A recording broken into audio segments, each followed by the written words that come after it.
Minister of State for Finance defending the government's national debt, government agencies to see an increase in monies allocated for the 2021-2022 fiscal year, and Southern Islands get tax concessions.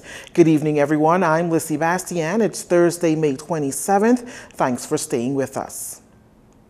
Minister of State for Finance, Senator Kwesi Thompson, weighing in on the government's new fiscal plan, Accelerating Recovery from Restoration to Growth, or Accelerate Bahamas, which was presented in the lower chamber yesterday by Prime Minister and Minister of Finance, Dr. Hubert Minnis.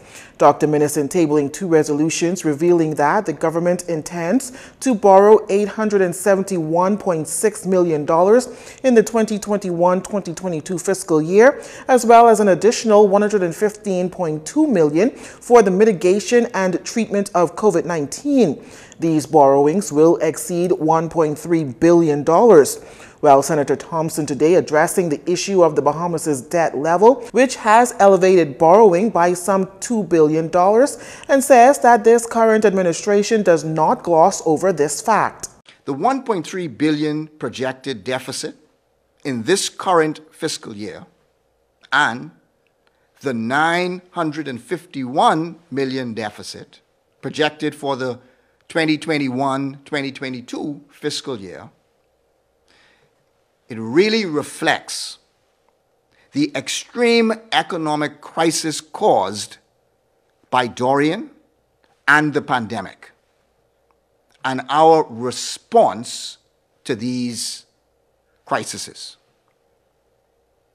This is what has caused us to postpone, only temporarily, but to postpone the path to fiscal consolidation and balanced budgets that we were really pursuing with great success. Senator Thompson points out that it's the current administration that brought the deficit down to its lowest point in a decade, and that it is only due to the circumstances that the government has had to deviate from this very deliberate objective. This budget strikes a necessary balance. It provides very targeted and focused tax breaks and concessions that are principally geared on accelerating the pace of economic activity and recovery. Most importantly, all of the tax breaks and concessions are paid for by the incremental tax measures outlined in the budget. We made the deliberate decision that the concessions would have to be matched with corresponding revenue gains to pay for them. This is the responsible way of doing it. As for ensuring that there is a strategy to address the nation's public sector debt levels going forward, Senator Thompson reminds the public that there is a Debt Management Act that has already been put in place to ensure that this government and every future government develops and publishes a debt management strategy.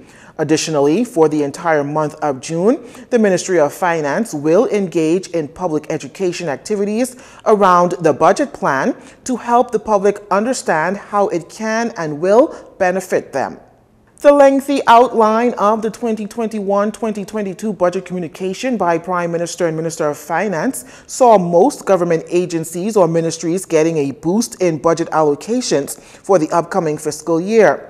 Dr. Minnis says recurrent expenditure is estimated at $2.8 billion, an increase of $270.1 million, or a 10.6% increase over the projected spend for the 2020-2021 fiscal year. Some of these measures include the following: elimination of VAT on baby and adult diapers, as well as sanitary pads and tampons for women.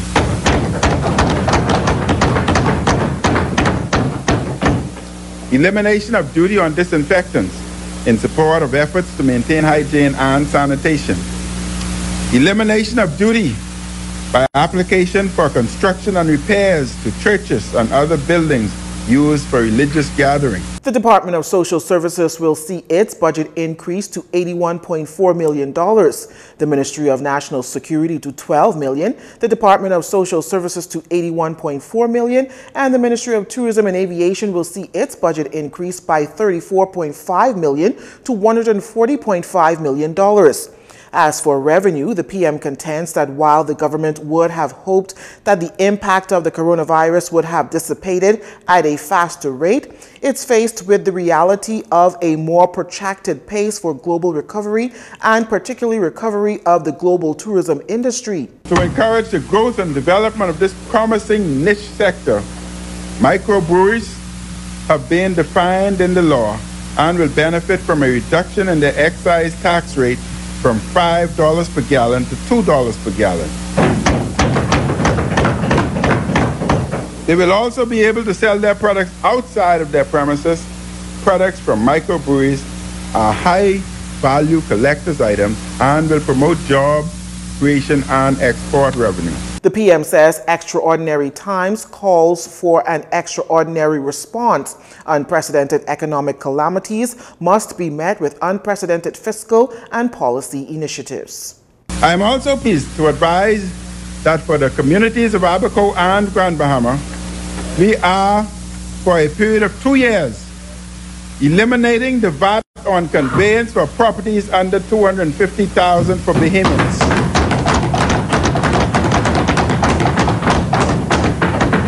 To help the middle class. I reached there, yeah. To encourage persons to invest in buying properties and homes in these islands. Foreign buyers under the same threshold will get a discounted VAT rate. Again, Mr. Speaker, under the Accelerated Bahamas Plan, we want to incentivize persons to move with urgency with the investment plan. Not only will this spur commercial activity, it will make these transactions more affordable by ordinary Bahamians.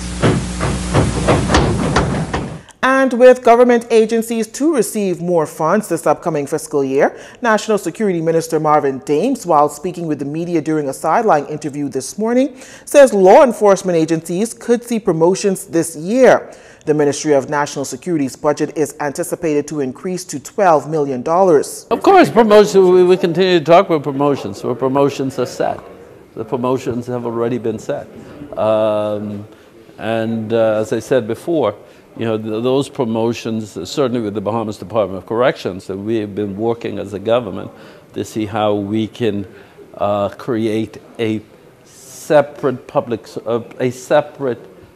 commission like the police have, that makes their promotion easier. Royal Bahamas Police Force, Royal Bahamas Defense Force, the Bahamas Department of Corrections, Custom and Immigration all fall under the umbrella of national security. When asked if funds could be allocated for additional human capital, the minister says this. Of course. I mean, the Prime Minister would have alluded to that yesterday in his budget communications. We understand, again, how important safety and security is to the stability and the foundation of any nation. And we continue to invest in our law enforcement agencies, and I don't think that that's expected to change. And they have high turnovers. People are retiring. Overall, the minister noted that all the funds allocated for his ministry for the upcoming fiscal year will continue with the advancement of each of these agencies as safety and security comes first.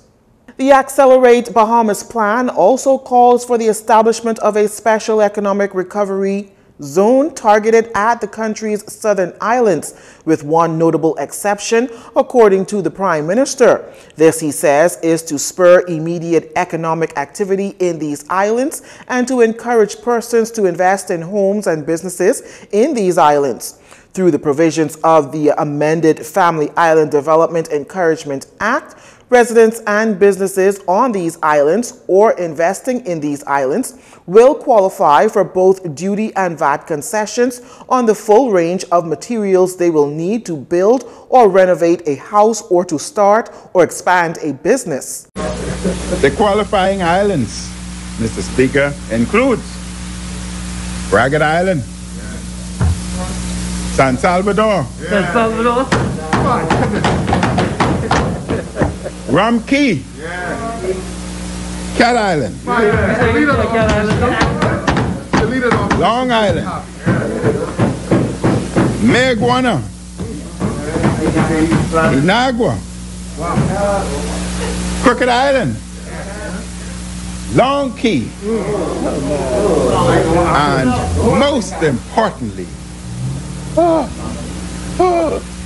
Andres, here we go. Andres, oh my Andres! He says the basis of selection was focused on those islands where the pace of consistent economic development has been behind that of the rest of the country.